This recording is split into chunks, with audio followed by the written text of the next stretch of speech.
दूसरों की बुराई करना तो उसकी फितरत है। रंग बदलना तो गिरगिट की फितरत होती है। चाय कॉफी पीना तो सबकी फितरत होती है। बढ़ा चढ़ाकर बात करना तो उसकी फितरत है।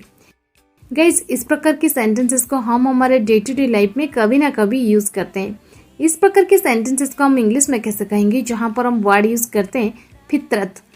चलिए सबसे पहले इसकी इंग्लिश जान लेते हैं। फितरत, इसे हम इस प्रकार भी कहते हैं आदत या फिर प्रवृत्ति। इन तीनों का मतलब एक ही होता है, बट कहने का फर्क होता है। इसके लिए हम इंग्लिश में फ्रेजेस करते हैं टेंड टू।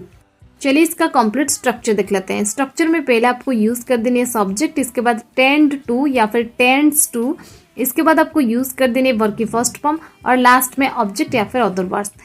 मैं आपको और एक चीज क्लियर कर दूं, टेंड्स टू आप यूज करेंगे ही सी इट नेम के पास और टेंड टू आप यूज करेंगे बाकी पर्सन के पास। चलिए कुछ एग्जांपल्स लेते हैं ताकि आपको ये स्ट्रक्चर और भी अच्छे से क्लियर हो जाए। दूसरों की बुराई करना तो उसकी फितरत है। He tends to speak ill of others. He tends to speak ill of others. Or you can say he tends to bad mouth others. He tends to bad mouth others. बढ़ा चढ़ाकर बात करना तो उसकी फितरत है। She tends to exaggerate. She tends to exaggerate. चाय coffee पीना तो सबकी फितरत होती है। Everybody tends to take tea and coffee. Everybody tends to take tea and coffee. रंग बदलना तो गिरगिट की फितरत होती है। Chameleon tends to change colors. Chameleon tends to change colors. धोखा देना तो तुम्हारी फितरत है। You tend to deceive. You tend to deceive. पढ़ाई से भागना तो तुम्हारी फितरत है। You tend to run away from studies. You tend to run away from studies.